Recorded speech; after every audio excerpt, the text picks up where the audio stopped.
कृषि। जी हाँ विद्यार्थियों, आज के वीडियो में हम निदानात्मक मॉड्यूल की कृषि नामक अध्याय के प्रश्नों को हल करेंगे। यह मॉड्यूल आपकी वर्ष 2025-26 की वार्षिक परीक्षा के लिए लोक शिक्षण संचालनालय ने जारी किया है। इस मॉड्यूल के अनुसार जो आपको भरना है, क्या क्या भरना है, उसके बारे में हम देखते हैं मॉड्यूल में कैसे भरेंगे। कृषि नामक अध्याय में सबसे पहले प्रश्न है, सही विकल्प चुनकर लिखिए। कृषि एक व्यवसाय है, तो दिया गया उत्तर में क्या है? प्राथमिक। कृषि कैसा व्यवसाय है? प्राथमिक व्यवसाय है, तो प्राथमिक टिक लगा देंगे हम। इसके बाद में हम अगला है, कर्तन दहन प्रणाली का संबंध निम्न में से किससे है? तो कर्तन दहन प्रणाली का संबंध प्रारंभिक जीविका निर्वाह खेती से है।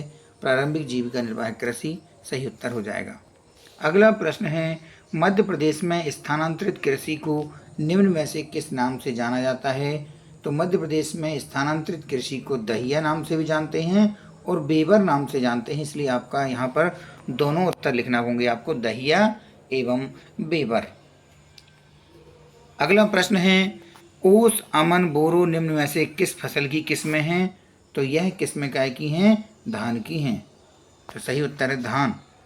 गन्ने की फसल का संबंध किस जलवायु से है? तो गन्ने की फसल उष्ण और उपोष्ण कटिबंधीय जलवायु में अच्छी होती है, तो यहाँ पर हमें पहला विकल्प करना है, उष्ण और उपोष्ण कटिबंधीय।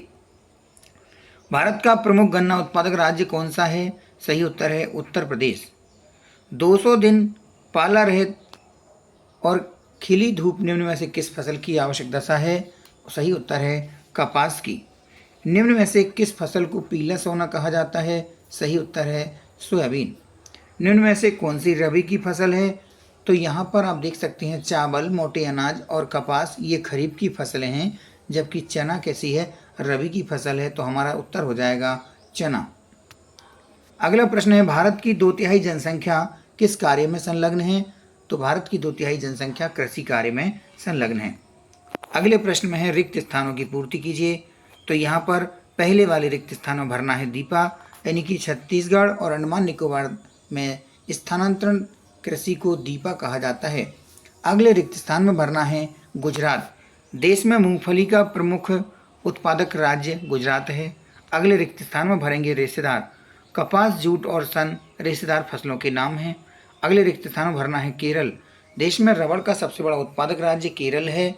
अगले रिक्त स्थान में भरेंगे अरेबिका। भारत में कॉफ़ी की अरेबिका प्रमुख किस्म है। अगले रिक्त स्थान में भरना है पंजाब। पंजाब गेहूं का प्रति हेक्टेयर सर्वाधिक उत्पादन करने वाला राज्य है। अगले रिक्त स्थान में भरना है ग्राम स्वराज की अवधारणा में भरना है, इसमें साथ में महात्मा गांधी। कैसे क्या भरेंगे?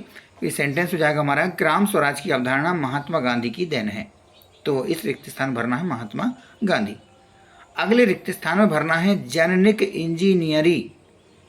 जेनेटिक इंजीनियरी बीजों की नई संकर किस्मों का आविष्कार करने में शक्तिशाली पूरक के रूप में जानी जाती है। अगले रिक्त स्थान में भरना है बागवानी। फल और फूलों की कृषि बागवानी फसल कहलाती है। बात करते हैं सही जोड़ी बनाई की। तो यहाँ कपास के साथ सही जोड़ी बनाना है महाराष्ट्र की। कपास की जोड़ी किससे बनेगी? महाराष्ट्र से।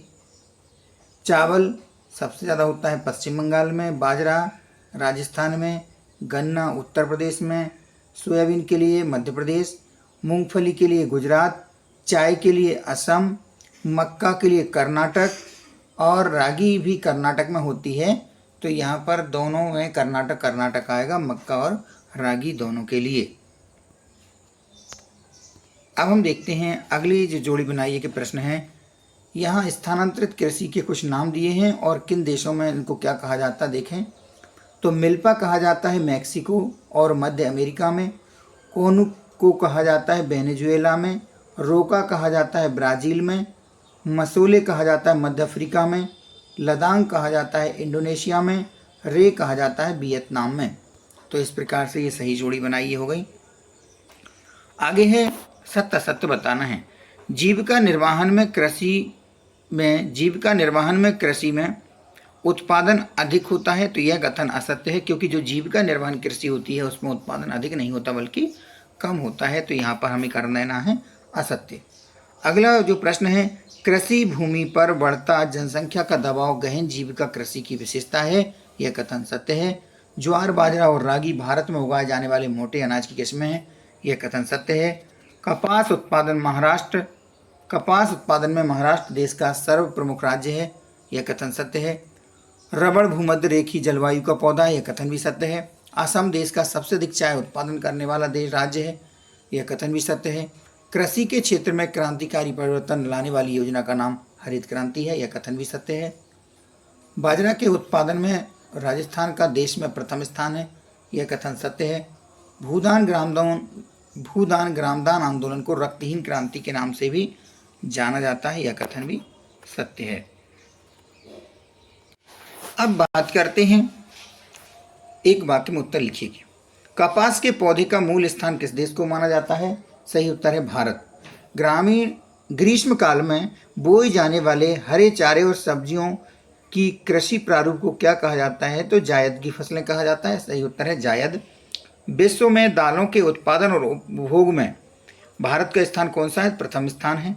चाय की खेती किस प्रकार की खेती है? रोपण कृषि। अलसी और सरसों की फसल किस ऋतु में बोई जाती हैं? तो अलसी और सरसों की फसल बोई जाती है शीत ऋतु में। और ये कौन सी ऋतु भी कहलाती है? रवि की ऋतु भी कहलाती है। तो हम यहाँ पर शीत की ऋतु या रवि की जो फसलें हैं उसमें लिख सकते हैं रवि की ऋतु में। देश की सबसे प्रमुख तिलहन फसल का नाम लिखिए। तो भारत देश की जो सबसे प्रमुख तिलहन फसलों के नाम हैं, जैसे मूंगफली है, सरसों है, सोयाबीन है, तिल, अलसी, सूरजमुखी, तो आप इनमें से कोई फसलें लिख सकते हैं। देश के कुल बोए गए क्षेत्र के कितने प्रतिशत भाग पर तिलहन की फसलें बोई जाती हैं? तो 12% भाग पर तिलहन की फसलें बोई जाती हैं। कपास की फसल के लिए कितने दिन पाला रहित मौसम की आवश्यकता होती है? तो सही उत्तर है 210 दिन। भारत की प्रमुख खाद्यान्न फसल का नाम बताइए। तो भारत की प्रमुख खाद्यान्न फसल धान है, जिसे हम चावल भी कहते हैं। तो आप चावल भी लिख सकते हैं, धान भी लिख सकते हैं। विनोबा भावे द्वारा शुरू की गई भूदान ग्रामदान आंदोलन को किस क्रांति के नाम से जाना जाता है? तो सही उत्तर है रक्तहीन क्रांति के नाम से जाना जाता है। अब देखते हैं अति लघुत्तरीय प्रश्न। तो विद्यार्थियों, मेरा एक सुझाव है कि यदि आपको इन प्रश्नों की आवश्यकता है, इनको लिखना है, तो आप इनको वीडियो को रोक करके लिख सकते हैं। आप वीडियो रोक लीजिए, स्क्रीनशॉट ले लीजिए, उसके हिसाब से आप लिख सकते हैं।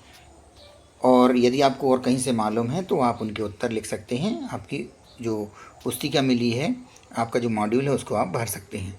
यहाँ से आप 5वें 6वें प्रश्न को देख सकते हैं, क्या क्या प्रश्न का उत्तर है, यहाँ भर सकते हैं। इसके बाद यहाँ पर हम आगे चलते हैं, 7वें 8वें और 9वें प्रश्न को देखना है तो यहाँ से आप स्क्रीनशॉट ले सकते हैं। 10वें 11वें 12वें प्रश्न का उत्तर आप यहाँ से देख सकते हैं। इसके बाद 13वां प्रश्न यहाँ देख लीजिए, वीडियो को रोकना है तो रोक लीजिए। लघुत्तरीय प्रश्नों की चर्चा करें तो लघुत्तरीय प्रश्नों में भी यही है, आप यहाँ पर वीडियो को रोक सकते हैं, स्क्रीनशॉट ले करके अपनी तैयारी कर सकते हैं, अपने मॉड्यूल को भर सकते हैं। इसके बाद यहाँ पर तीसरा और चौथा प्रश्न आप यहाँ से कंप्लीट कर सकते हैं। 5वें प्रश्न और 6वें प्रश्न को आप यहाँ से देख सकते हैं। 7वें प्रश्न को कंप्लीट कर लीजिए। 8वें प्रश्न में क्या लिखना है आप इनको देख सकते हैं। 9वें प्रश्न का उत्तर, 10वें और 11वें प्रश्न का उत्तर आप यहाँ से देख सकते हैं, नोट कर सकते हैं। ये 12वें प्रश्न है, इसको आप यहाँ से नोट कर सकते हैं। तो इस प्रकार से आपने कृषि नामक अध्याय के वस्तुनिष्ठ और जो बाकी प्रश्न थे उनके उत्तर कैसे भरना है, क्या लिखना है, वो आप समझ लिए होंगे। यदि आपने इसका पहला अध्याय जैसे संसाधन विकास नहीं भर पाए हैं तो आप वीडियो देख सकते हैं, मैंने YouTube पर अपलोड कर दिया है। आप अपना इकोनॉमिक्स चैनल पर जाकर के देख सकते हैं। वन और वन्यजीव संसाधन, यह वीडियो भी अपलोड किया जा चुका है। जल संसाधन को भी आप देख सकते हैं। और साथ ही साथ अब हम जैसे राजनीति के चैप्टर हैं तो वो भी हमारे वीडियो YouTube पर उपलब्ध होते जा रहे हैं, तो आप चाहें तो उनको भी देख सकते हैं यदि आपने नहीं भरे हों तो। चलिए साथियों, मिलते हैं अगले वीडियो में, जिसमें हम संघवाद नामक जो इकाई है उसके हल लेकर आएंगे। तब तक के लिए नमस्कार।